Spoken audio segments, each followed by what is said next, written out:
Hi guys, welcome back to episode 13 of the GenZ Podcast with me, Danica Tamsin. So I know I missed last week, but a lot of uni issues, but today I've got a really good show in store for you. So I've got one of my favourite guests that I could ever have on, always going to be my favourite, my good brother Mark.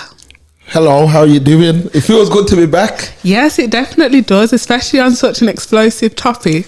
I've been doing my research. I even got my laptop on me, got notes for you. So I'm ready to just dig right into it. There's only one place we can start this week, Mark, and where's that? I'm gonna let you do your thing, and I'm gonna let you do your thing. So we know what we're here for. Yeah, we know what we're here to talk about. I'm gonna just pull this down. Wow. Yeah, we know what we're here to talk about. So today we're going to be talking about the Noel Clarke incident.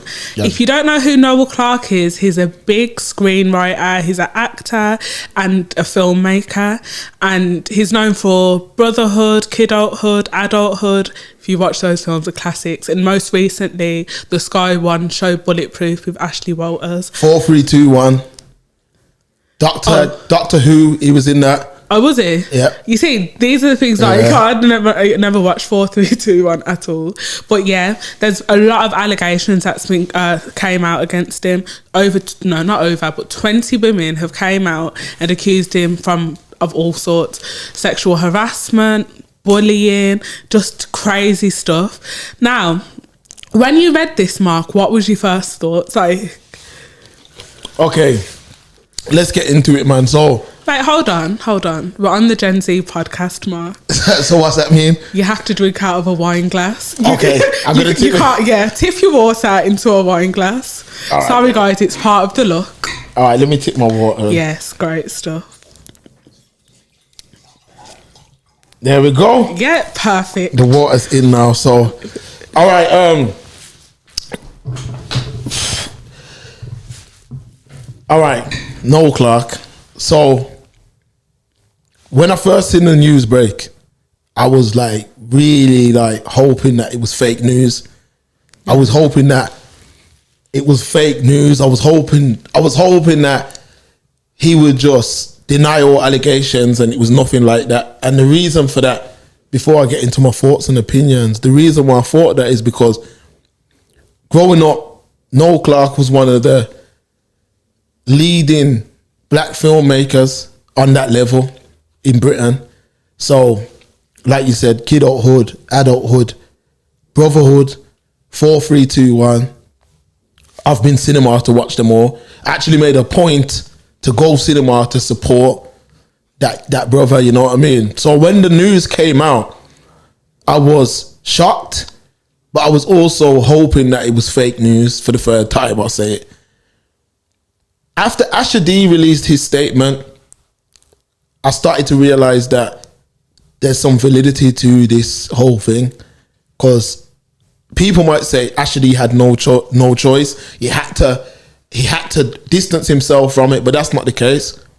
Ashley could have easily said, Noel Clarke is innocent until proven guilty, or he's been a good friend to me, and we'll see what happens. But he distanced himself immediately. And immediately, if you look at the words in the statement, he said things like, Noel has been a good friend to me. You have to look at things like that. So when I seen that, and then other things that I read, and then I realized that it was 20 females that have complained. 20 females. Also, Noel come out and said that he wants to seek help for some things that he may have did. When I seen that, all forms of defense went. It dropped. It was 2 messages for me. Wow, I'll start off what I thought. Firstly, do you know who Dylan Duffus is? I've always said Dylan Duffus from Birmingham. Dylan Duffus, Kano and Noel Clarke have always thought that they looked similar. So in my head, I seen it and I thought it was Dylan Duffus because he's had reports of problems with women. Yeah. So I was kind of oh, okay. When I actually really sat down and read the article, I was this is Noel Clarke, the guy who's in Bulletproof. I love Bulletproof. Yeah. And even the picture they chose to use, everything points to that the man's doing some form of wrongdoings. Have you looked at all of the cases? Yeah, I have looked at it. Horrific. And yeah, they're very disturbing. They're very, very disturbing. But we'll carry on because we've got to get into everything. Yeah. So go on. I looked at some of the cases and it just he looked like he was like a bully, and I'm quite familiar with like film production crews, and I know that it's a very hostile, tense environment, especially with like crew members, especially when somebody just wants to get the job done. But his really went a step further with like the whole creepiness of it, like really sexually intimidating women. And I think I've heard a lot of arguments saying like why like we can't just force and believe it, but when it's 20 women, you can't just not believe it. You kind of have to take it for what it is. Well, there's no smoke without fire. And when it comes to 20 women making allegations, something's gone on here. Something's gone on. But I have said previously that, because we've spoke about Me Too on a lot of occasions, and I have said previously that things that were acceptable maybe 10, 15 years ago are not acceptable now. So the things that he is alleged to have done, I'm not saying that it was right, but back in them days, it wasn't as wrong as it is now. Do you understand what I'm saying? But then again, a man like Noel Clarke should know better. He should. He should know better. And the thing is this, I can speak loud and proud because no woman's got no secret for me. No woman's got no secret for me. And when I look at a man like Noel Clarke, off camera, he's always been a stand-up individual, all appears to be, when he speaks. So then I'm saying to myself, you mean to tell me that you really abused your position in the way in which individuals are saying you are? But the facts are that a lot of men that are in privileged positions and positions of power tend to abuse it. We've seen it with Harvey Weinstein and many other individuals. A lot of men tend to abuse it. And just before I pass you back, I got a lot to say, so forgive me. No. I just want to shut down all the conspiracy theories from now. Loud and proud. I don't think that people come and say, they're trying to chop down a black man and all this stuff. Let me just lay down the facts for you. The white man does not feel in any way, shape or form, like he don't feel like Noel Clarke is a threat to him. And let me explain to you why. Noel Clarke ain't trying to buy no networks or nothing like that. He's not trying to change the game. He ain't exactly holding the door open for millions of black people to get into the industry, although he has helped a few people. The lottery funded them 3 films, Kidulthood, Adulthood, Brotherhood. The lottery funded them films. And if you're not playing ball in the film industry in Britain, your film don't come out. I shot a film called Shutdown City in 2012, 2013. Tried to screen it out of my own money to budget to do the production, my own money to do the editing and everything. And when we tried to screen it, no one would screen it. One of the things that one of the people at Cineworld said was, if you're not backed by the Birmingham City Council or the lottery, we can't help you. So Noel Clarke was backed by people like that. His wife's white. Where is he a threat to the white man? Why would the white man throw him under the bus? And I don't want you. If you're not ready to talk about that just yet, go into what you want to go about. But I just want to shut down the conspiracy theories. Especially how I just looked at his net worth, and his net worth's 3 million. Now I know a net worth is like everything with assets and stuff, but that's like small fish in this world of this industry. That's a fact. Like, I'm sure somebody. No way he's a threat to the white man. I don't think nobody's like, oh, we need to tear this black man down because he's a threat to us. Like, I think a lot of women that came out of like, oh, the Guardian hit them up and said, we're investigating this, and they just had stories to share. I don't think it was like a massive conspiracy, like this man needs to be ended, especially how he just was shown in the BAFTAs about to accept a huge award, and it's like, do you really want a man like that to be accepting awards like that, especially when he's making others feel very low? In the article, women came out of the film industry altogether because of how they treated him, how he treated them. So It looks like, it appears like, Danica, that he's abused his power. It definitely looks like he's abused his power. And like I said before, I don't want to take it too much away from Noel, but a lot of men do that. But now that I've put the conspiracy theory to a side, and people, we can go back and forth in the comments, I don't feel like it's a conspiracy theory. So now I've put that to the side. What was Noel Clarke playing at? What was he playing at? You see, I can answer the question here because I actually feel quite passionate about topics like this.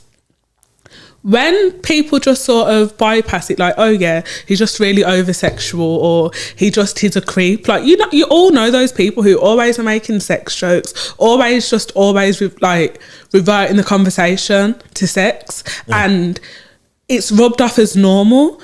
But realistically, when that's your boss or somebody who's old, like above you, you don't want to have that relationship. You don't want to be making jokes about that. So it starts off like that. Then it starts off by touching. Then it goes into like really inappropriate behaviour.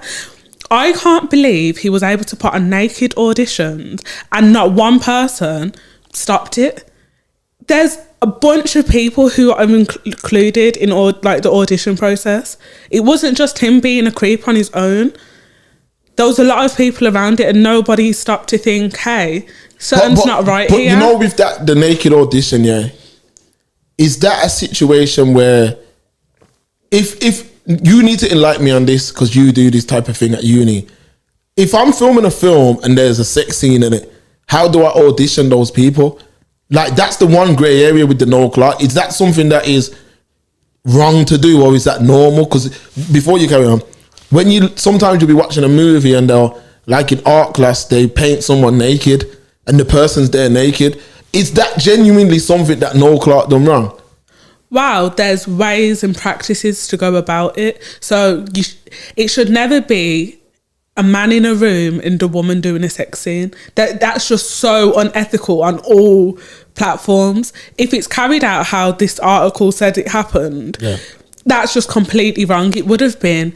And the sex scene wouldn't have been carried out in the auditions where she's just butt naked. Yeah. It would have been like, okay, she has some clothes on, and then when we actually get to filming, she will be nude, but her like decency will still be there. This is actually a line out of the article. It says that the camera was facing up her anus. That's how like inappropriate the filming was. Yeah. He was constantly pushing for over-sexualised scenes. In all of his films, which has actually been critiqued by critics, he's always pushing for these big sex scenes, really explicit scenes. And guess who's the one who's always starving in them? Who? Him. You know what? It's funny you say that, because when I watched Brotherhood, have you seen Brotherhood? Yeah, a long time ago. There was a sex scene in there that I thought was absolutely pointless. Yeah. And I just felt like, did he just want to simulate sex with that female? This is in my words. Did he? Because it was not, the scene wasn't needed. But I know that a lot of people like to showcase their art through ways like that as well. But when I look at it, it's sad that it's came down to this. It's sad that it's came down to this. And it definitely looks like he has taken advantage of people. Because years ago, Adam Deacon, who was an actor who started out with Noel Clarke in kidulthood, and Adam Deacon was definitely one of the rising stars of the urban world in Britain. And he just disappeared one day. He just, you didn't see him.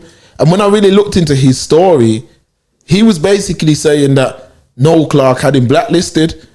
And at the time, a lot of people just put the mental ill label. They slapped the mental ill label on Noel Clarke. And I say that on Adam Deacon. On Adam Deacon. And I say that in life, it's a dangerous game you're playing when you call someone mentally ill, because then things that they are saying, people can dismiss it, take it with a pinch of salt.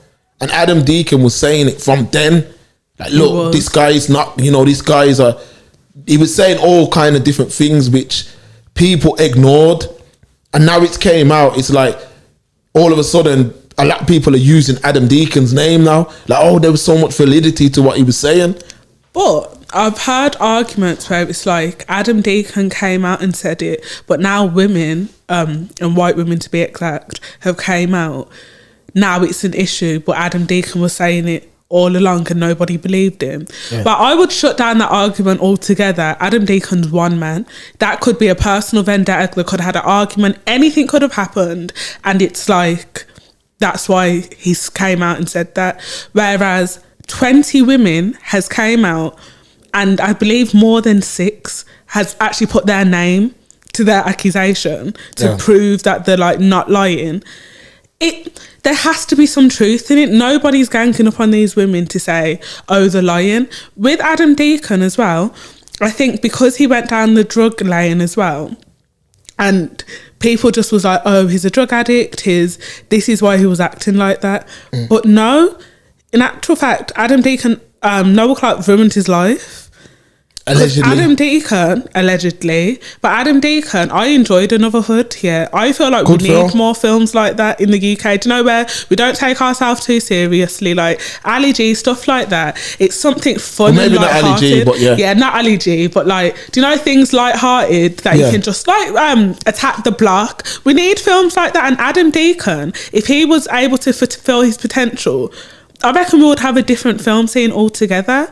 So Noel Clarke has sort of used his power and just boxed people in.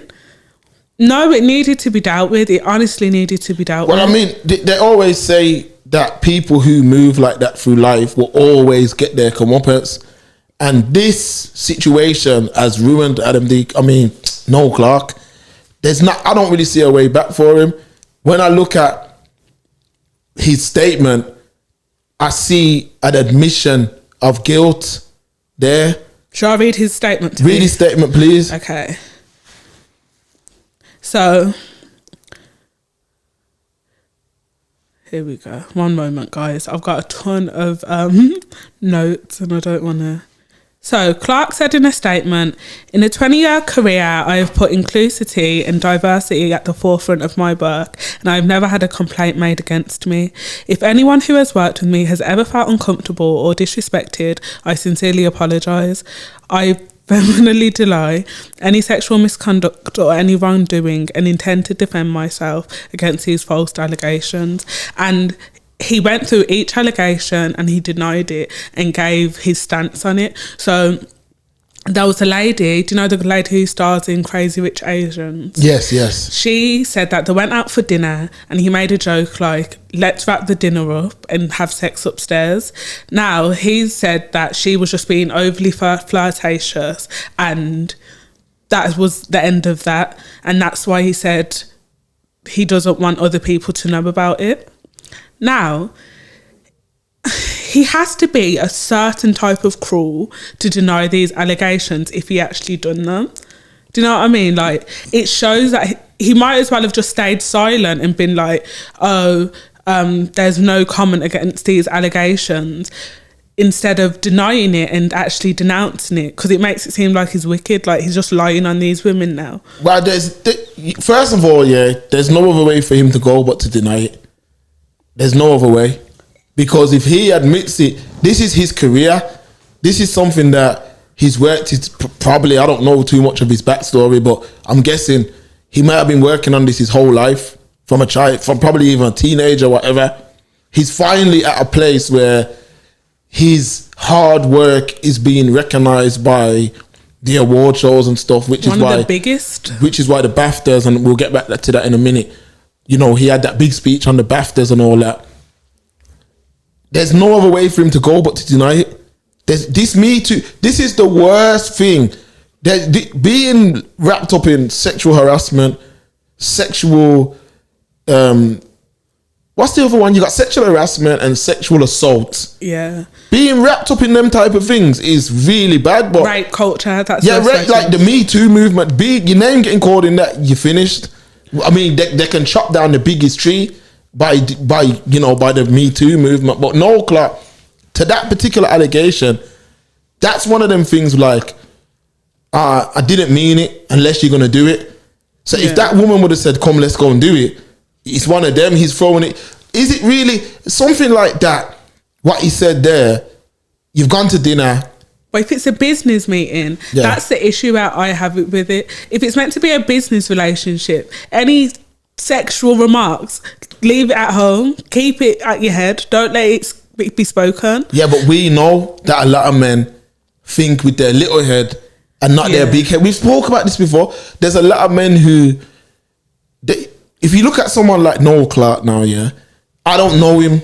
I've never met him. I don't know what his life's about off screen and from outside the industry world. I don't know what he's about. Maybe he didn't get much girls when he was younger.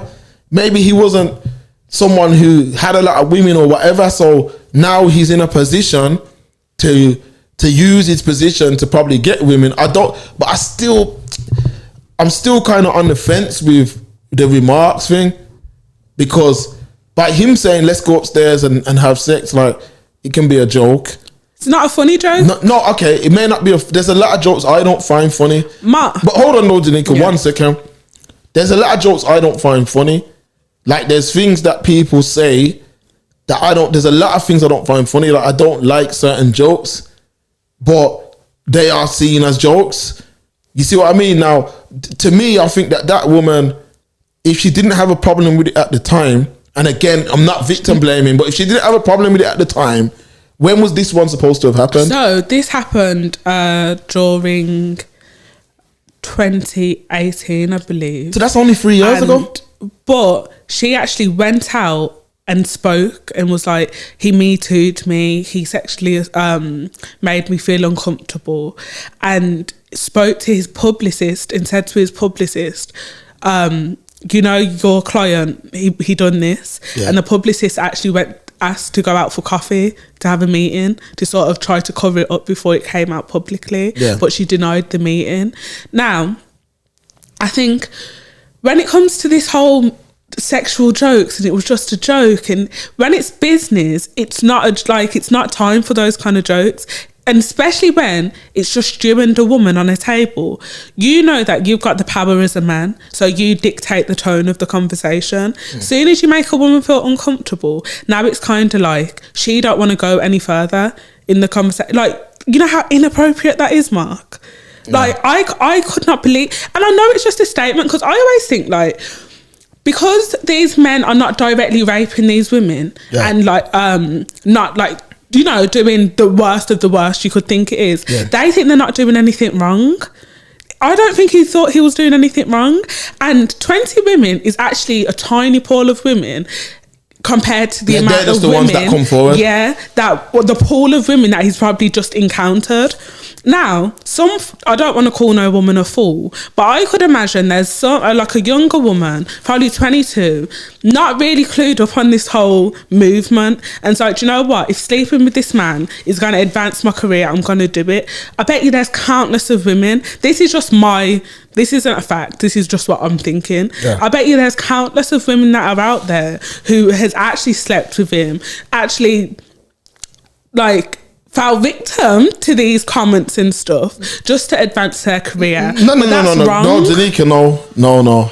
If them women have had sex with him, they chose that. Unless he raped them, unless he raped you, then you can't say a man coerced you into sex. No, you can't say that. But I'm not saying that at all. I'm saying that because I bet you that women have done that. Now, when a woman, e.g. me, because if a man done that to me, I'll be like, he Me Too'd me too, yeah.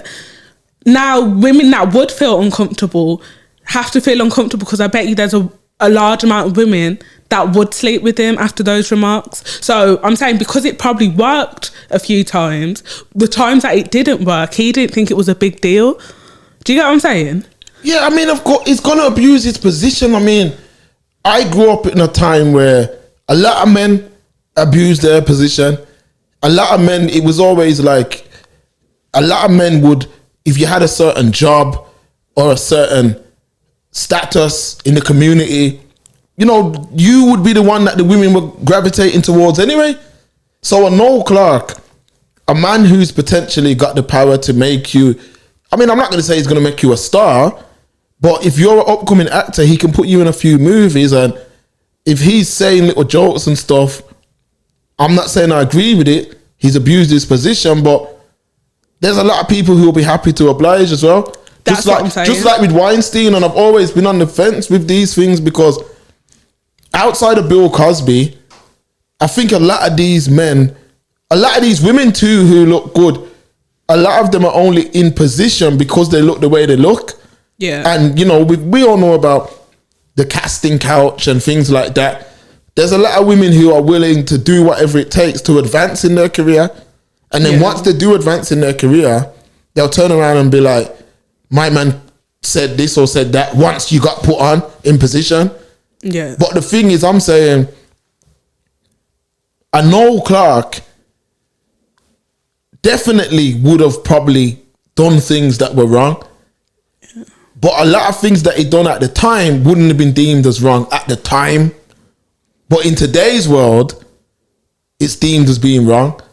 Do you get what I'm saying? So with the Me Too, like them kind of jokes, I've definitely heard a lot of sexual jokes. I've heard a lot of them. I mean, I don't engage in things like that myself, but I've heard a lot of indecent jokes from men and women.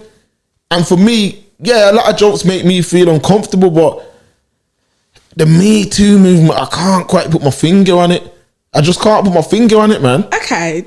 I want to say something, but I'll get round to why I'm saying it. Yeah. So do you know in our family how we're not huggers? I'm not a hugger at all. I don't really like people in my personal space. Yeah. So does it mean that I'm cold or anything? But when people are... I know other people who are huge huggers. When they see me, they'll hug me and they'll even kiss me, put their lips on my face. Yeah. I think that's crazy. Yeah. Now, I actually envision Noel Clarke being one of those people, because a lot of the crew members were like, he used to always come up to me and hug me around my waist, touch me on my breast, touch me on my bottom.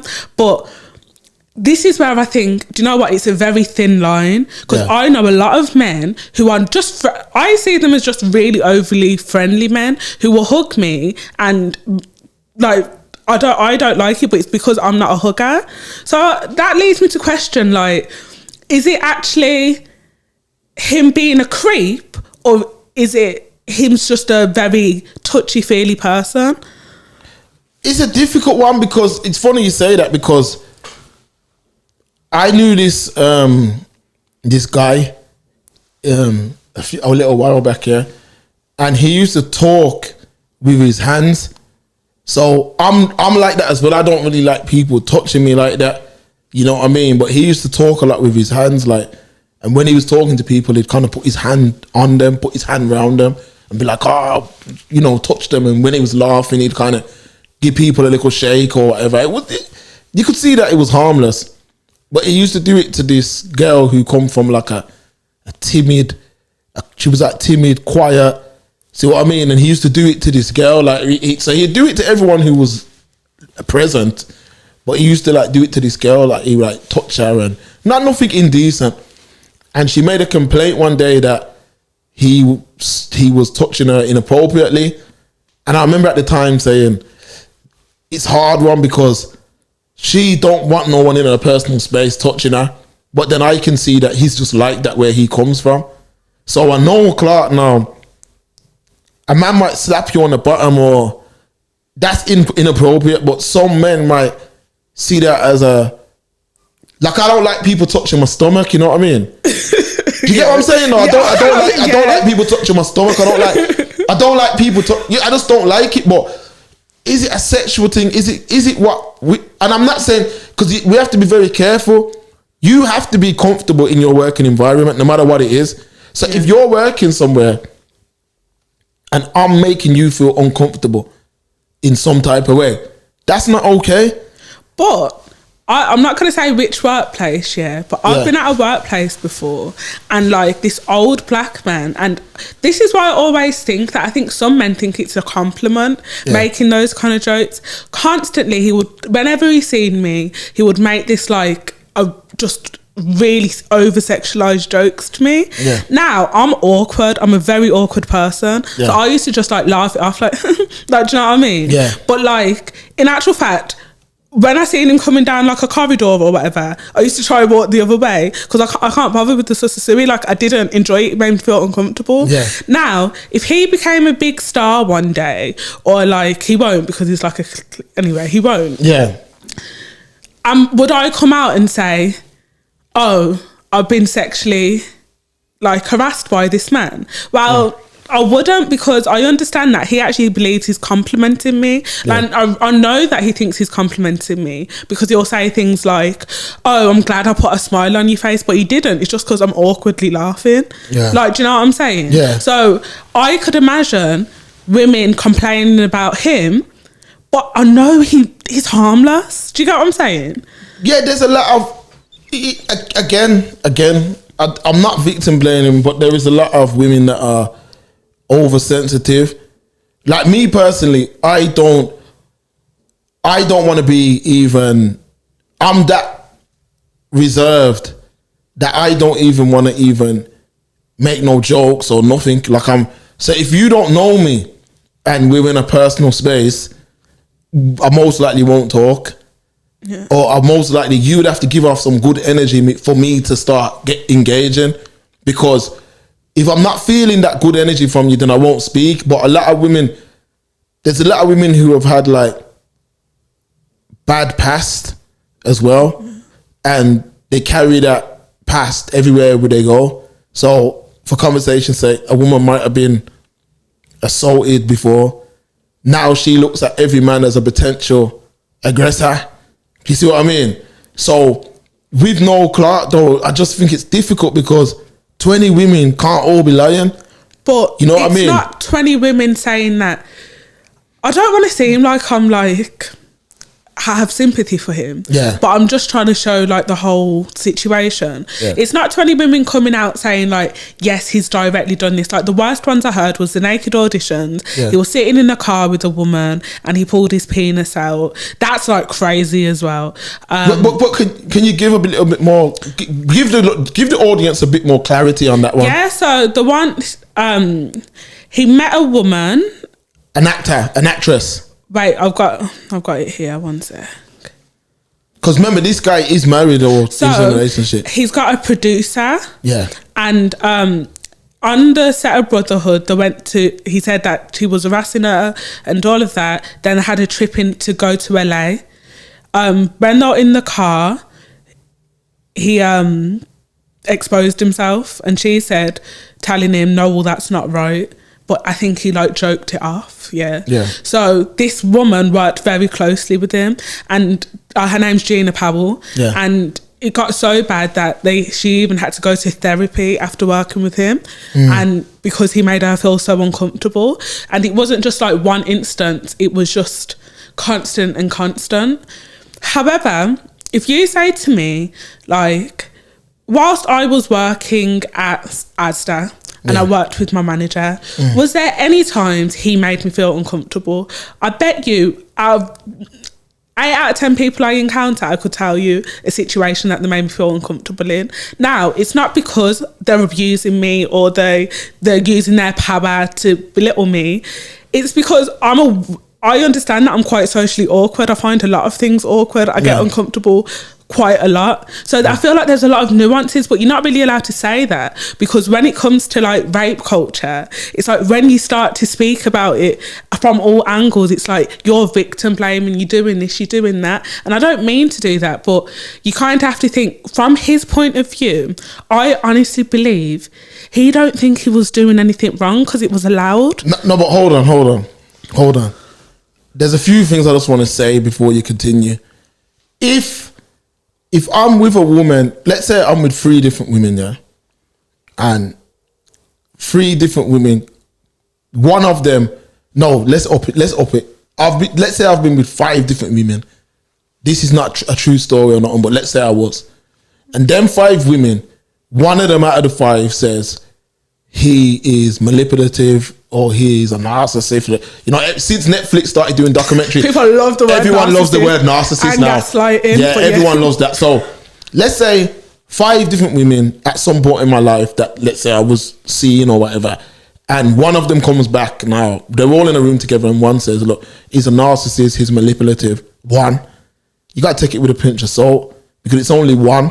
If the other 4 are like, oh, he's the greatest thing ever, and one said that, then you got to look at it and be like, what happened there? You know what I mean? But if 5 or 3 or 4 of them come and said, he's like that, eventually you got to look at the individual. And Noel Clarke Now, it's all allegedly because he denies these allegations, even though I think he's shown guilt. But when you get in a car, I don't know what the circumstance was. I don't know what happened. And you take out your wheelie. Yeah, something's wrong. Something's wrong. But also, I want to bring a story that, you know, I got to be careful how I explain this story because it is a legal situation at the minute. But there's a girl, a Caucasian girl, yeah, that I personally know. And she met a man, this Caucasian girl. And the man and her left from the environment they was in and went to a car. And she engaged in oral sex with the man. The man gave her oral sex. Yeah, the woman. I know it's uncomfortable you listen to this type of thing, but we're in a podcast. This is a true story. Yeah. The man gave the woman oral sex. That must have obviously turned the man on. So the man's turned around and was expecting it back. Penetration. Oh. And the woman was like, nah, that's where you're done, mate. See you later. Yeah. See what I mean? Type of thing. And then the man must have been like, yo, what are you talking about? You're not going nowhere because you know what I mean? Nothing's happened. Because it's a legal case, I won't say no more. But after that, no, he locked the doors of the car and whatever, and was refusing to go until something happened. She ended up making it it's a police matter now, which, you know, that's what it is. Now, when I look at that situation, I say to myself, what was you doing in the car with this man in the first place? No, let me just finish. If you knew that you was going to basically, what's the right word to say? Please forgive me, people, if I offend anyone. If you knew you were going to take advantage of this man and just get yourself pleasured, then he shouldn't have been in the car with you, because you don't know who that person is, because that could have been a killer. That could have been a rapist. Do you know what I mean? So sometimes I said to myself, what was the invite? What was going on? Because I doubt Noel Clarke, who has worked his whole life for his career, who's being recognized by Sky, by ITV, by all these top industry people, would just sit in a car in a setting talking business and then just be like, yo, look at this. I just don't see that happening. I just don't, common sense, I just don't, like, was it something where they were getting freaky? What was going on? She didn't give, like, context into why they're in the car. Like, of course, I understand why they're in the car. They're in the car because of, what do you call it? Because the business partners, do you get what I'm saying? However, I don't feel like there's any form of, you could have told me. I don't want to mash up the angle. Carry on. Yeah, I don't feel like there's any form of circumstance where you're with somebody you're doing business with, like somebody you're working with, where that's appropriate. Now, to go back to the little story you just told, no matter what happened, I feel like a woman should have the right over to her body. So if you decided to do what you wanted to do, that's your business. But if she didn't agree to doing anything further, she didn't agree. It's her body. Nobody has the right to anybody's body.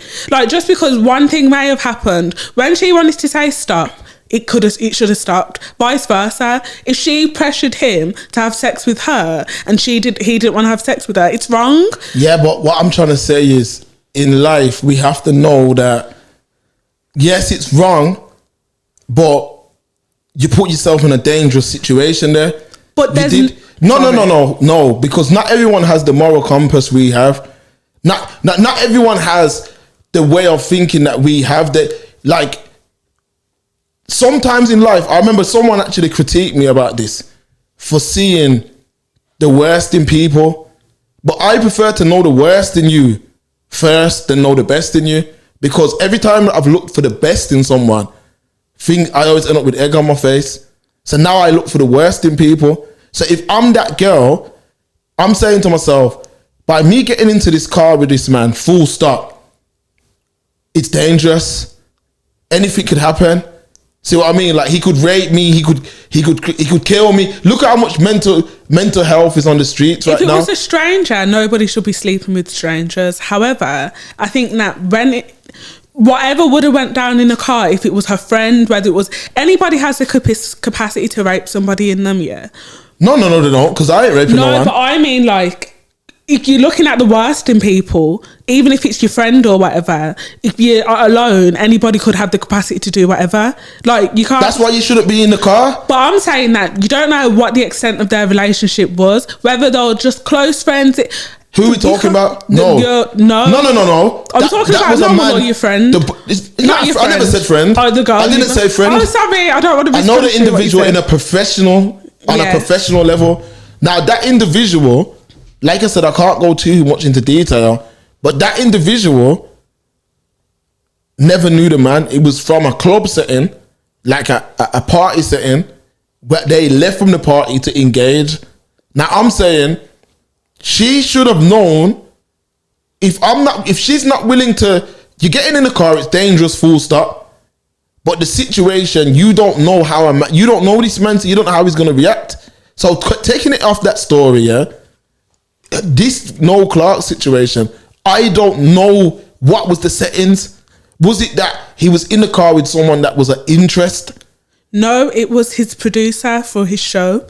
It was his business so he partner. was just, so basically what that female's saying, and again, we got to keep saying this, I'm not victim blaming. Yeah. So that female was sitting in the car with Noel Clarke, a professional. She's a professional producer.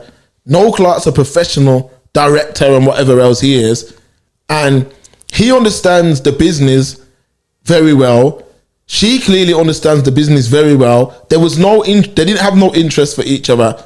But he just pulled his things out. Does that make sense? No, but does that make sense? But you're speaking from a rational point of view. No, but does that make sense? No. I don't know Noel Clarke from nowhere. But does it make sense? No, we don't know him. But we know that he spent... Well, we don't know that even. But we know that he's reached a level that a lot of people won't reach in that world. We know that, don't we? Yes. So we know that he would have had to deal with a lot of different... negative experiences on his way up. We know that. Yeah. Okay. So he's gonna throw that all away in the car like that, or is it something that we don't know? Wow, I think he has a very wrong perception of women. So he thinks it's okay to do that. This is what I'm saying. I actually believe that he thinks everything he's done is okay. Because if he didn't, he would accept some form of responsibility. When somebody says, sorry, I made you feel like that, or if you ever felt uncomfortable, I'm sorry, that's not an apology. He hasn't took no form of accountability anywhere. Where that's the issue, Mark. Yeah.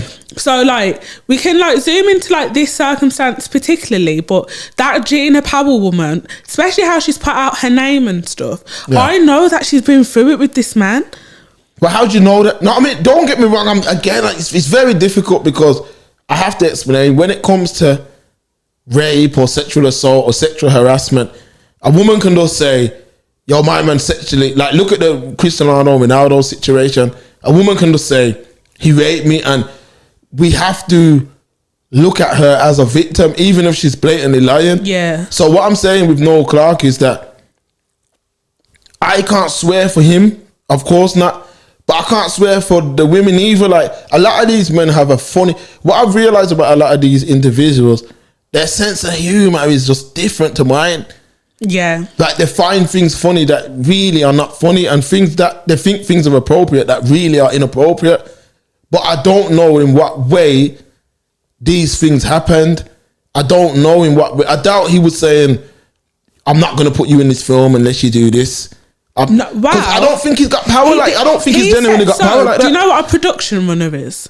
No. So a production runner is basically, so if I was going into the film industry, when I leave uni, that will be the first place I start. So I'll be a runner do you know what I mean, on a set. Yeah. So basically, it's your job to do everything for everybody. Just if somebody needs their shirt ironing quickly, you do that. Somebody needs to pick up a phone, you do that. You know what I'm saying? Yeah. Now, he's put the runner in a part as a nurse on one of his shows, and he's turned around and said, now what can you do for me after doing that? Mark, he was just a sexual deviant.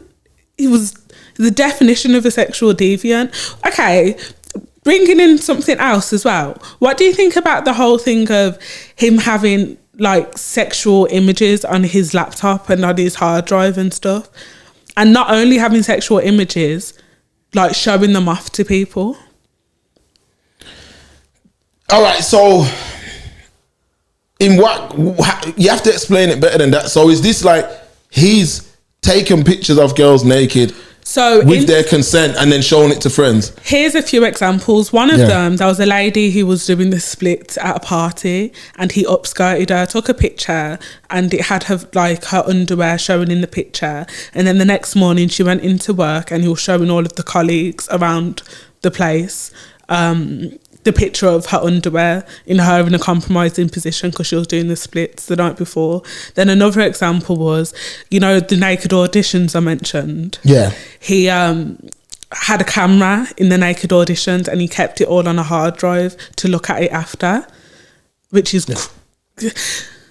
It's just a thin line because maybe he needs to look at it to see who's the best for the part, but that's inappropriate. And then the same woman, the producer, said that he used to show off sexual images on his laptop of not of him, but there's so much allegations that I can mention. Another lady mentioned that she met him briefly. Then he messaged her in a professional setting saying, "Hi, it was great to meet you. Now check his Snapchat." She checked her Snapchat and he sent her a picture of his penis. I mean, yeah, them things are terrible. But let's not act like that type of behavior hasn't been normalized. It has.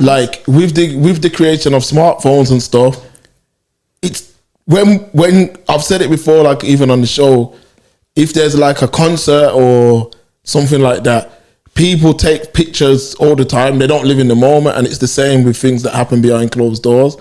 A man will be engaging in sexual acts or whatever and film himself or film the woman and then show it off around the place. What's your opinions about that? No, it's not good. It's not good. It's wrong. It's actually not Noel Clarke's position, but what I explained is revenge porn. That's something that you can be prosecuted for that. Because I've heard so much things of men sending what they're doing in their private time in group chats. It's just not private. And I could never imagine my friend sending me what she gets up to in her private time in our group chat. That would just be a madness to me. So the fact that that's even normal, that men's group chats, that's something that you should be expecting. I'm telling you, Mark, I've been trying to tell these people, it's a whole culture. The whole culture of men, really just objectifying women and just treating them as they're nothing. Yeah. This is the reason why this is excused. I don't know. But I mean, his career's done. We know that. His career's done. Do you think Ashley Walters owes in any form of loyalty? It's difficult with Ashley D's statement because you don't owe. I can't swear for no man but myself. Yeah. You know what I mean? I can't swear for no man. But unless I had an idea or I had knowledge that man was actually doing these things, I don't think I would have put out the statement Ashley put out. Let me read it out. Yeah, please read it out first. Okay, so Ashley Walters, his co-star on Bulletproof, said, "I could never condone behaviour of this nature, neither in nor out of the workplace, and whilst Noel has been a friend and colleague for several years, I cannot stand by and ignore these allegations. Sexual harassment, abuse and bullying have no place in our industry. Every woman has the right to a safe workplace, and moving forward, I pledge my dedication to this." So he didn't really say he was wrong. He basically was saying he doesn't agree with this action. The alleged action or the alleged actions. Yeah, I mean, I understand. I mean, if I was Ashley D, I'd be very upset because they've done they've been doing Bulletproof together. Season 4, and they've got a lot of power on that show. I'm led to believe. Yeah. They've got a lot of creative control. So in my head, I'm that's a lot of money Ashley D's just lost there. but the statement still, the words of the statement, like he has been a friend to me. Yeah. Like I would have said like, he's a good friend of mine. You know what I mean? Like he distanced himself fully from the man. I just think the fact that Noel Clarke come out and said, it's not true, I deny all allegations, then a guy that you're actually creating content with comes out and says, you know, has been a friend. I would be quite hurt if I was Noel Clarke, but at the same time, maybe Asha D knows that the things are true. Yeah. See what I mean? So there's no loyalty in business first and foremost. Like that. Yeah. I used to believe that wasn't true, that statement, but it's the truth. There's no loyalty. Like Asha D can ruin his career by not saying the right thing. But I don't want to go onto a tangent, but I do want to mention it. I was watching something with Harvey. Do you know Harvey from So Solid Crew? And he said Ashley Walters has just distanced himself from all of them. Like, he's in this good position ever since the new bringing of the new Top Boy and Bulletproof and things. Yeah. He's sort of left all of his whole old crew like behind and everybody he used to roll with. So does that like really show his character, that he's quite I don't want to say selfish, but he's there for himself and himself only. Yeah. You know what it is? It's freezing in here. Asha D, I had to turn off the heater, sorry. I didn't have to, but it was too hot. But all right, so Asha D, you don't get that far by not being selfish. Yeah. You don't. You have to be selfish though. Like in this industry, you gotta be like, he can't take the. What would Noel Clarke have did if them allegations come out against Asha D? So ever since I've been really sitting down and thinking about what's been going on and stuff, I've been thinking these small interactions Noel Clarke's having with these women, I'm sure he doesn't think that it's detrimental to his career. Do you know what I'm saying? Like one sexual joke, like, oh, one like inappropriate hug here, getting changed in front of a costume designer. Like he doesn't think that that's a form of sexual harassment, but it actually is. So I think education to these men needs to be pushed. Yeah, I mean, definitely now we know that like it needs to be explained to these up and coming professionals the way to do things, but certain people are always going to do what they want to do. Once they get in position, they're going to abuse their position. See what I mean? And a lot of men might look at it like, oh, I didn't get women before I had money or before I had fame. Now I've got it. I want as much of that as I can get. Because one part that we forgot to mention is, imagine the embarrassment of his wife that he's with now. Yeah. Imagine the embarrassment when you go home and your wife's mom, dad, sisters, brothers, cousins, friends, colleagues, knowing that her man was doing that. Like, she might even file for divorce. She should. Because imagine that embarrassment, knowing that's what he's really been keeping up. So, I mean, he's really been, you got me at home, but all right, you know, we know how some men are, but you're really gonna... Not only are you like cheat, because I bet you he's just cheated on her bare through this time. Like he's actually like a piece of, like he's actually like a scumbag if you really think if it's true, Danica.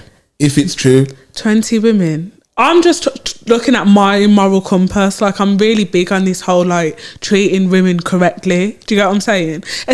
Because do you know what? I think in a business relationship, I don't understand where you think it's appropriate to say stuff like that. Like, is he completely naive to that he's making women uncomfortable? Like women, and do you know what I want to talk about, which we haven't touched on, is his bullying. Now, I'm really in two minds about this, and I don't want people to think that I'm victim blaming once again. But there was a woman on set, the same production, no, there's so much women, but a woman on set, and he shouted at her so bad that she had a panic attack and had to have an ambulance take her away. That's how uncomfortable she was. Yeah. Now, I always look at this, like, I always have this conversation with like harshness of people, because I work in hospitality. Like I'm very used to people acting irate, like just acting crazy. And I'm of the understanding that on a film set, it's probably turned up 10 times more. Do you know what I'm saying? So it's like, I like, directors in that not allowed to shout and not allowed to assert their authority? That's what it's looking like, because the other day I watched Tom Cruise. Have you heard that recording? Yeah. Tom Cruise is shouting and saying all kind of things, but it was seen as like, oh, he's trying to protect the staff from COVID. But I couldn't really allow someone to talk to me like that. Like we all adults. If you're in a working environment, we all adults, and a lot of people that are in positions of power tend to abuse it, or they like to flex. But you are a director and working on a set. It's so high. Yeah, it's gonna be very intense working on a set. So when you're like, for a director, he's probably trying to oversee the acting. He's trying to oversee the camera angles. He's trying to direct the crew. He's trying to direct the talent. Like, if someone's not doing what he's saying to do, because these things cost a lot of money. So, like, if you look at like a film like Kidulthood, yeah, that film, it looks simple, but every day they're filming outside, they're paying the local council. Yeah. So if there's a reshoot, it's costing the budget. So it's an intense environment. So Noel Clarke would have to shout at people. That's just, I said to myself, if you can't be shouted at, or you probably shouldn't be in that career. Because that's the way I see there's it. people who work in McDonald's who get shouted at. Do you know what I mean? Which is like the entry level job. And there's people that work in environments like that where the manager will be like, come on guys, come on, we need to get these fries out. You over there, you need to be on the drive-through. I've worked in hospitality, and because I feel so passionate about what happened to me that one time, one day I'm going to tell everybody what happened, you know, with the chef, yeah. But I'm very the old man. Yeah, the old man. Yeah, but me and Daddy was going to come for him, but you stopped it. But he was rank, yeah. A lot of these people, the little piece of power that they have, they like to abuse it, yeah. Yeah. So I'm not talking about those waste men over there. I'm talking about, you know what, I can't even say, you know what, yeah. But with like a film production set, I couldn't even imagine the intenseness of it. And you don't have time for somebody to tell me they don't know the answer to my question. Yeah. It's your job to know the answer. But I think we come from a family where we're quite stern. Not stern, but like, I always get told that I'm soft in my family. Like, I don't assert my authority. Do you get what I'm saying? Yeah. So I'm quite used to people being quite rank. Whereas I know a lot of people has been sheltered, their parents never shouted at them, you can't say no to your children. And then when they go into the adult world and then a director says, why don't you know what I'm asking you to do? Then it's like they're having a panic attack. So I do think that it's some of the allegations, it's how different individuals interpret it. Because once again, if I was some of these women, I'm not, so it's different. If I was some of these women, I understand why I wouldn't want him to touch me and walk up to me and give me a kiss. I get that. I don't like being... But the difference with me is I understand that I'm a little bit awkward, whereas I know that a lot of women's like, no, that is not right. And then a few years later, The Guardian comes up and asks you your experience. You kind of tell it. Do you get what I'm saying? Yeah, I mean, yeah, they're gonna tell their experience, but I mean, this is definitely this is one that we can't ignore. You can't, because the BAFTAs, people get things twisted, you know the BAFTAs, yeah, they would have the best legal representation money could buy.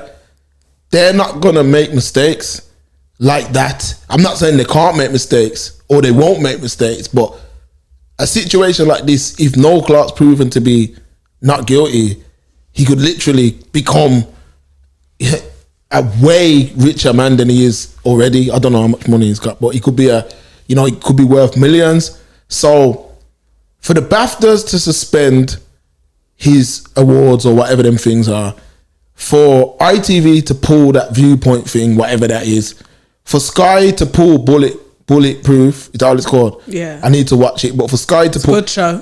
For all these major companies that have the best legal representation money can buy, to just be cancelling him. Mark. It took Harvey Weinstein, it took years for people to publicly distance themselves from Harvey Weinstein. This is why I just find it so difficult to talk about the whole sexual harassment thing. Because truthfully, it is he, she, he say, she say. Do you get what I'm saying? Yeah. There's no way any lawyer can prove that the man made an inappropriate comment. There's no way a lawyer can prove that he made a woman feel uncomfortable. So it really is he say, she say, how each of them interpreted it. So you're right. Name one person who's had any form of sexual allegation put on them that's got away from it. That's just completely distant and it's not an issue no more. It's always brought up, always. Once you get, I said it on last year summer, when the Chelsea player Hudson-Odoi was going through some allegations which he's been cleared of now. And at the time, when your name gets mixed up in like rape and sexual assault and things like that, even when your name's been cleared, it's very damaging because we only have to look at the guy who was in JLS. Yeah. And I remember at the time, because at the time, even I felt really guilty because we literally done like 3 videos on it. And then when he got cleared, I remember at the time, like it was like one of the behind the scenes, one of the crew was like, I don't want to talk about this. I was like, well, we spoke about the allegation. Now it's been cleared. You don't want to speak about it. Yeah. Like we have to, you know what I mean? Like you have to show that it was cleared. You can't only speak about the allegations. But it's not hot. That's not a hot news story, man. No, but that's the problem. That's the thing with rape. With rape, when you're accused of rape or sexual assault. No, it's just like rape culture. Rape culture. When you're accused of rape culture, like it's important when the person's cleared for that story to be highlighted just as much. It is. But my whole point is that them organizations, all of them ain't gonna pull you and make that mistake. They're not. They know something we don't know. This is something we're not in the industry. This is something that has been rumored for a long time. I'm guessing because the fact how quick the BAFTAs literally pulled him like the next day, and they knew that these allegations were out there. I disagree in a certain extent because I feel like there's no form of concrete evidence that could help him. There's none. There's not one. 20 women come out, even if all these women, and this is me playing devil's advocate, if all of these women were just bad mind and just wanted to see the end of his career, there's no way that he's going to come back. Yeah, it hasn't happened. But I don't think that's the case. Yeah, but like, if that was the case, he would still be going down. It's a rule of numbers, Mark. Like, the amount of women. My last point I did want to make is, I know you haven't watched all of it, so it might be difficult to make it. Have you ever watched I May Destroy You? You need to let me speak first before I get into this. I started to watch it, but there was some very uncomfortable scenes where there was like 3 men in a bedroom, and I seen that, and that got turned off because I'm not. That's part of life for some people now, but to show that type of intense. Like when I seen that, I was like, why are you putting that in? Why are you showing? And even if it was man and woman, there's certain things like if a man's into gay porn, just go and watch gay porn.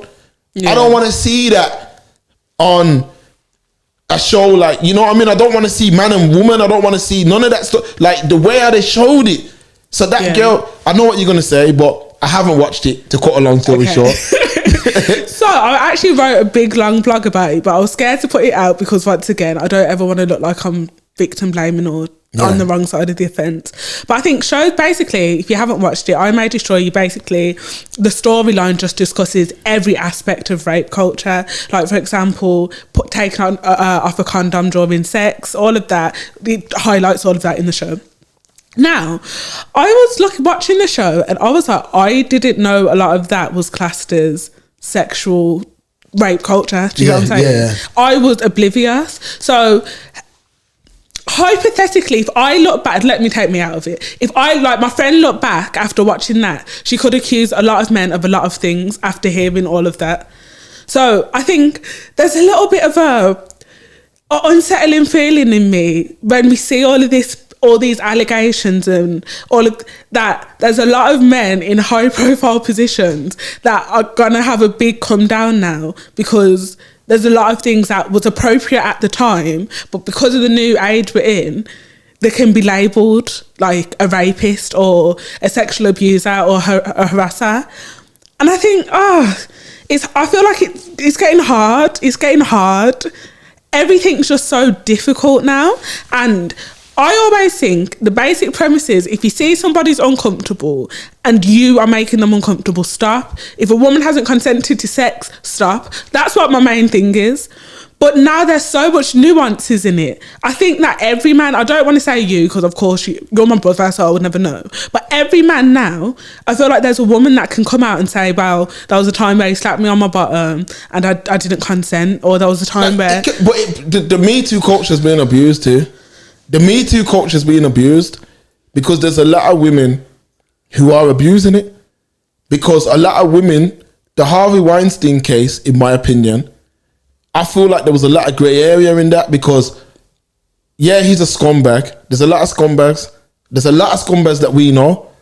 But a lot of these women wanted to advance in their career, Danica. And in doing that, they're willing to do whatever. And if you're willing to drop your drawers or get on your knees to advance your career, that's on you. Yeah. That's on you. So I just thinking to myself, this whole Me Too, yeah, I understand there's scumbags out there, there's creeps out there. But if it was okay for you to advance your career and now you're in position, you're like, oh, he asked me to sleep with him and I did it and now I'm a multimillionaire, but I need money for my damages. Like with the R. Kelly stuff. Like with the R. Kelly stuff, like I genuinely watched all the videos. I watched all the Tasha K videos. I watched all the documentaries. I watched everything, and yeah, he's an absolute wrong gun. He's every word you can think of. Yeah, but there were some women in there who weren't victims. Because I've said it time. Anyone who watches me regularly knows I've said this. If someone passed you a cup with a spoon, no. If someone passed you a cup with a spoon and there's poo in that cup, there's nothing, not no gold, not no platinum, not no diamond, not no cash that could make me eat that. These women were like, oh, he asked me to eat poo and I ate it. I'm like, well, that's on you, sweetheart. That's on you. Like that wasn't abuse. Like Aaliyah was abused. Aaliyah was underage. She was abused, but some of them women weren't abused. And then the thing is, if you know that this man is a predator, what are you doing around him in the first place? See, I'm just in two minds about it. My first instant thought is he was a big celebrity. So say if I was 16 at the time, yeah, and he's a big Stormzy, so he starts to start coming to my school, picking me up, and then he was asking for massages and all of that and walk up and down in a bikini, I would say yes. And till this day, I won't feel bad for saying yes because I was 16. Do you get what I'm saying? Yeah. But then if I brought all my friends in, I'm just mesmerised by this big name. So he's actually abused his power because these people are children. Like, we talk about it often, even when we talk about county lines, all of that. When it comes to underage people abuse their power.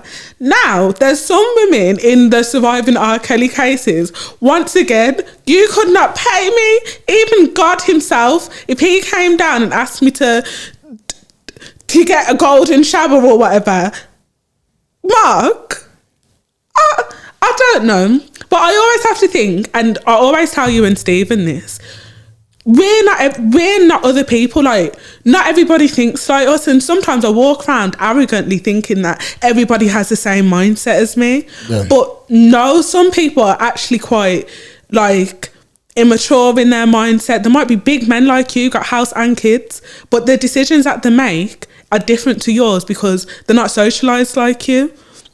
So when it comes to victims, you have to kind of look at it black and white and say what was wrong. In the R. Kelly situation, no matter whether the girl allowed it or whether she was complicit or she was blinded by his fame, he still knew that because of his power, he would get away with it. Yeah. And I'm quite confident that most men in my life, my dad, my brother, all of that, and you are going to be big one day, you would never abuse your power. You would never do that. Yeah. Yeah, that's unfortunately, I don't think no Me Too movement, none of that's going to stop men abusing their position. There's men who drive nice cars who abuse their position. Yeah. There's men who, you know, who just know they got a nice car, and some women are obsessed with things like that, and they use that. Like most of these rappers and stuff, like I was just gonna say, like if you listen to a lot of these rappers, like I got all these bands or I got all this stuff, and I got, you know what I mean, these women want me. They're using what they've got to get the woman. If you don't know who Shah is, a girl, I don't know who she is. I think she went out with the rapper, and she came out and she was like, yeah, for a man to date me, he has to buy a Chanel bag and he has to do this, he has to do that. Cool. Now, this is all forms of prostitution to me. So if girls like this are allowing men to flex their power to gain them, now in a film industry, they're going to go over and think it's the same thing. Like, oh, okay, I've got money and power. These guys allow me to just flex that and I can treat them away. So, like, women ourselves have to do better when we're saying stuff like that. Like, not all girls are good with a man just buying us a bag to gain access to us. No. Well, the message is blurred. The message is blurred because in one breath you got women saying, you got the Cardi B's, the City Girls, the Meg Thee Stallions, the, you know, all of that stuff that is basically like black culture, American black culture, but it leaks over heavily into our world because they're big amongst our culture and people who like that, you know, hip hop and stuff. So you got that message in one breath, like, from a man's got money, he can do whatever. Like, money's the answer to everything with them kind of females. But then in the next breath, you got all these Me Too, timid, a man needs to move correct around me. So what is it? Because a man who's in a position of power might be like, well, all I need is money and fame to do whatever. But at the same time, that don't make it right. But a Noel Clarke potentially didn't know that he was offending people, like you said earlier. Besides excluding the taking his ding-a-ling out, which I still don't even know. Only them two know what happened. Yeah. Only them two know what happened, because I doubt very much that, in my opinion, I doubt that he just whipped it out for no reason. I think that there was probably laughter, probably alcohol was involved. You see what I mean? A lot of these guys, these execs, they're just, when they're not working, a lot of these like industry people, they're having a real jolly old good time, drinking, smoking, whatever, all kind of heavy drugs are in them circles. So things happen, but I'm not saying it's right, and I'm not saying that he should get away with it, and I think he's paying for it right now. Yeah, he's definitely paying for it right now, but when I really sit and think about it, I just think that it's really a catch-22. Like, women want to be respected, they want to be like how I am, how I live my life. Like, I would hate everything that these women went through. I feel them because I would hate it. Do you get what I'm saying? Yeah. But on the other hand, women are telling men like, nah, like, it's fine if you buy me a Chanel bag, or like, it's all right if you've got money, like, you can do whatever, like, you can treat me anyhow, like, I don't need to be respected because you've got money. So how are we going to get better? Like, how is this situation going to fix itself? I'm telling you, like, everybody's making matters worse. The new generation of women, I think like the older generation. I know you think I broke shame and stuff, but what I ask for is the bottom of the bottom from what I'm seeing on Instagram. Yeah, but Instagram's not the real world. And the thing is, let's say Instagram's just a place where anyone can make themselves look anyway. A lot of the individuals on Instagram will make it, even women, they can make themselves look 10 times better than they look in real life. Guys make it look like they're living some real successful life. Probably a lot of them are, but it's not a true picture to real life. So you can't get caught up in the hype. A lot of people will make it seem as though, but a man who's used to, like, it's like, if you eat every day, like literally every day, I eat more or less, thank God that we're in this blessed position, but every day I get up, if I want a certain type of meal, I can have it. That's a big thing, you know, to be able to say, I fancy this for dinner, and you can actually make it happen whenever you want. Like, people don't look at that as a big thing, but that's a big thing. A lot of people in the world can't live like that. But what I'm trying to get at is that if that's the norm, Why am I taking pictures of it? That's exactly how I see it. If it's the norm for me to fly out on a regular, if that's the norm for me to fly out, if it's the norm for me to drive fancy cars, if it's the norm for me to have fancy watches, clothes, why do I need to take pictures of it? People catch how I'm living in real life. I always say, like, I'm not saying I don't live no certain life, but I always think that, like, for example, I go to TGI's. TGI's is one of my favourite restaurants. When I go to TGI's, I'm not Snapchatting that meal because Jack Daniel's chicken's normal to me. However, when I go, if I go to, where did I go the other day? Tattoo, that big fancy place. Yeah. Don't go there every day. That's new to me. I'll take a picture. Do you get what I'm saying? Yeah. So I don't know, but this new generation, it's weird. But what's your final thoughts on this, the whole Noel Clarke situation? My final thoughts are this. Asher D, I got a lot of time and respect for him. Met him a couple of times too. Oh, so have I. He's lovely. He, you know, I think it's wrong for people to kind of call him out. Like, it's business at the end of the day. And when I look at it, he has to protect his own brand. So that's Asher D. Noel Clarke, I don't see a way back for him. If he is guilty, which it's looking like he is, if he is guilty of these things, then yeah, he's gonna pay with it. He's gonna pay for it with his career. So Noel Clarke, if he was guilty, I got no sympathy. For the future up and coming generation, I would just say, yeah, men do get aroused easily or wanna, a lot of men look at women like sexual objects. You gotta be careful, man, because in this world, you're not gonna get much opportunities. And when you're in a blessed position, you don't really want to mess that position up. So someone like Noel Clarke should know better. See what I mean? Because I can guarantee you, if we were to sit down with him on this podcast, he's probably been through hell to get to where he's got to. So the fact that he's even risked that career by doing stupidity like that says it all. But I did say earlier on in the show, when I watched Brotherhood at the time, I did look at that scene and say, why have you included that? So there is some validity to what some of these women are saying. I think there's no way back for him, and that's it. That's all I can say. I don't want to see it happen again. I don't want to see like black British talent or black British people, famous people, ruining their careers over stuff like this. See what I mean? There's a lot of people on the rise, and with YouTube and Patreon and all these, there's a lot of people creating lanes for themselves. And I just think how you conduct yourself on the screen, you got to conduct yourself off the screen too. Do you know what I mean? Like, he come on talking all that stuff on the BAFTAs, and then a couple of days later, all this comes out. Do you see what I mean? Like, you got to be the example. You got to be the change you want to see. Yeah. See what I mean? You can't keep dictating to other people, but you're not living that way. Like, I can genuinely say 95%, because I'm not perfect, of the things I say, and anyone who knows me, I live that way. Do you see what I mean? I'm not saying I'm squeaky clean, but if I say something 9 times out of 10, that's how I'm living. Yeah. Like, I'm not going to be trying to abuse. If I was in a position like that, I'm not going to try and abuse it or do things like that. But it's just sad all around.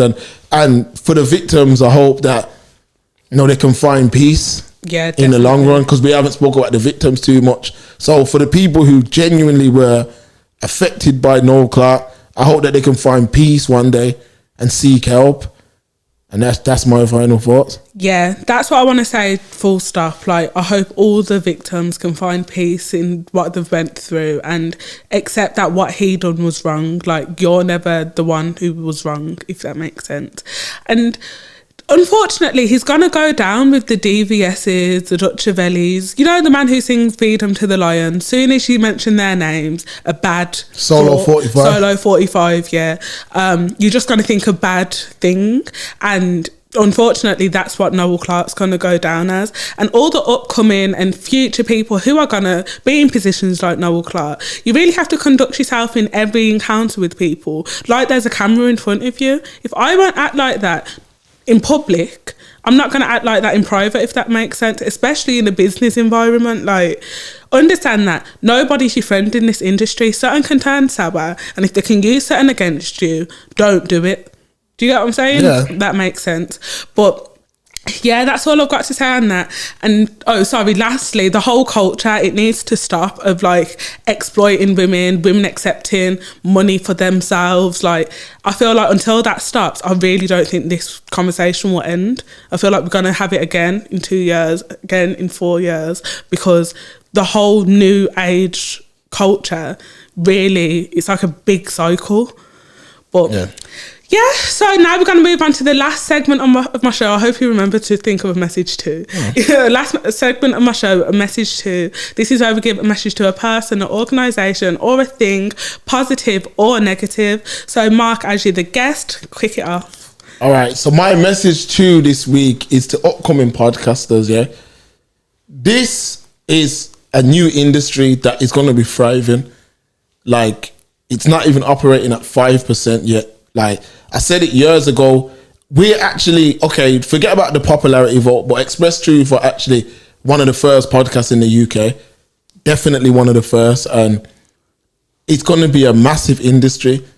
People, if you want to get into it, you need to understand that it's a talent. The same way as someone will sing, someone will rap, someone will play football. Podcasting's a talent. Speaking on camera is a talent. It's a talent.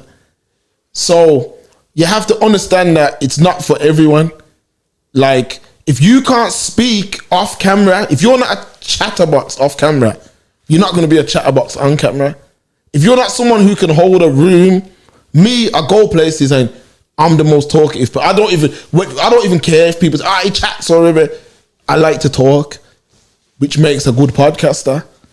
And that's the message to the upcoming podcasters, because a lot of people come to me now and be like, I want to start a podcast, but they can't string a sentence together.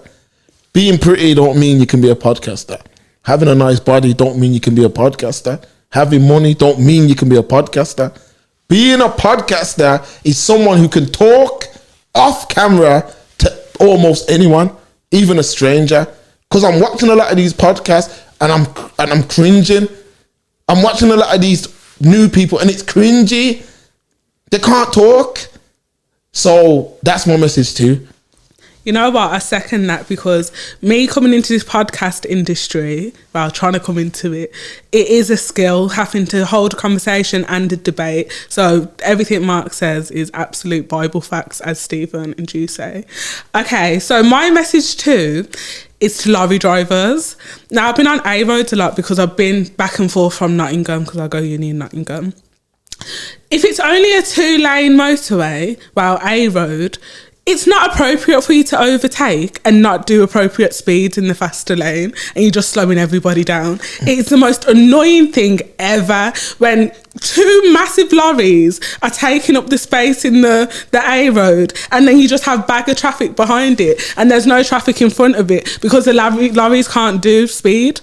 The lorries can't do serious speed. Not saying that I'm actively speeding, because I don't speed, but lorries are doing about 50, 60 miles per hour.